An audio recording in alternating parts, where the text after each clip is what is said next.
بسم اللہ الرحمن الرحیم یکلم اللہ اللیل، اللہ بدلتا ہے لیلا رات کو، ونہار اور دن کو، اللہ دن اور رات کو بدلتا ہے۔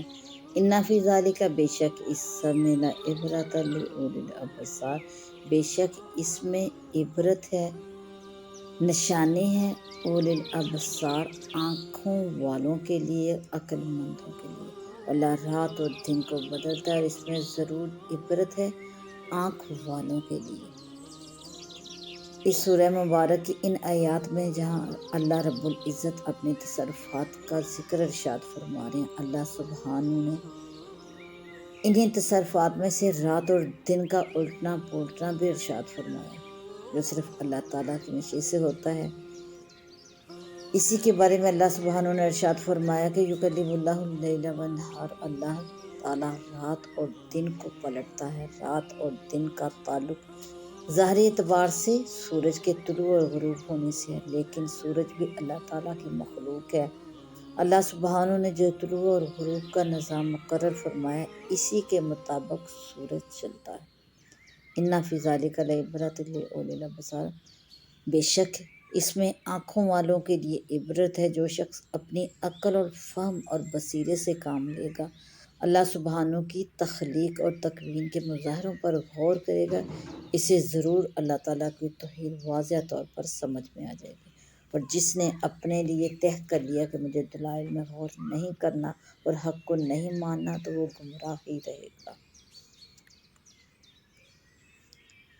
واللہ، اور اللہ نے خلق پیدا فرمایا، کل دابۃ من ماء، اللہ تعالیٰ نے سب جانداروں کو پیدا فرمایا، فمنہم من یمشی علی بطنہ، اس میں سے کچھ ایسے ہیں جو اپنے پیٹ کے بل چلتے ہیں، ومنہم من یمشی علی رجلین، اور کچھ ایسے ہیں ان میں جو پاؤں پر چلتے ہیں، دو پاؤں پر چلتے ہیں، ومنہم من یمشی علی اربع، اور ان میں سے کچھ ایسے ہیں جو چار پاؤں پہ چلتے ہیں۔ یخلق اللہ ما یشاء، یخلق اللہ ما یشاء، اللہ جو چاہتا ہے پیدا فرماتا ہے۔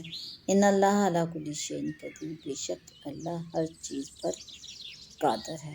اور اللہ نے ہر چلنے والے جاندار کو پانی سے پیدا فرمایا، اور پھر ان میں سے بعض وہ ہیں جو پیٹ کے بل چلتے ہیں، بعض وہ ہیں جو دو پاؤں پر چلتے ہیں، اور بعض وہ جو چار پاؤں پر چلتے ہیں۔ بے شک اللہ ہر چیز پر قادر ہے۔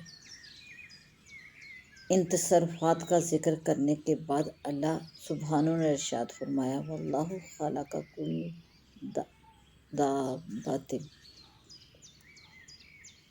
یعنی اللہ تعالیٰ نے زمین پر چلنے پھرنے والی ہر چیز کو پانی سے پیدا فرمایا۔ اس سے حیوانات مراد ہیں جو نطفہ سے پیدا ہوتے ہیں۔ پھر ان جانوروں میں بعض وہ ہیں جو اپنے پیٹ کے بل چلتے ہیں، جیسے سانپ وغیرہ، اور بعض وہ ہیں جو وہ اپنے پیروں پر چلتے ہیں جبکہ خشکی میں ہو، اور بعض وہ ہیں جو چار پاؤں سے چلتے ہیں، جیسے اونٹ، بھینس، گائے، بکری وغیرہ۔ اور اللہ جو چاہتا ہے پیدا فرماتا ہے، اسے پورا اختیار ہے، جیسے جس حال میں اور جس شکل و صورت میں پیدا فرمائے، جس کو جس طرح چاہے قوت اور قدرت عطا فرمائے۔ پیٹ کے بل چلنے والے جانوروں کو جس طرح چلنے اور بھاگنے کی قوت اللہ سبحانہ نے عطا فرمائی، ان میں سے بہت سے دو اور چار ٹانگوں والی چیزوں کو عطا نہیں فرمائی گئی۔ چھپکلی کو دیکھ لو، چھت سے الٹی لٹک کر بھی دوڑ لیتی ہے، دوسری مخلوق ایسا کرے تو گر پڑے۔ چھپکلی چل بھی رہی ہے اور چپک بھی رہی ہے، فسبحان اللہ، ان اللہ علی کل شیء قدیر، بے شک اللہ جس کو جیسا چاہتا ہے بناتا ہے، اور اللہ تعالیٰ اس چیز پر قادر ہے۔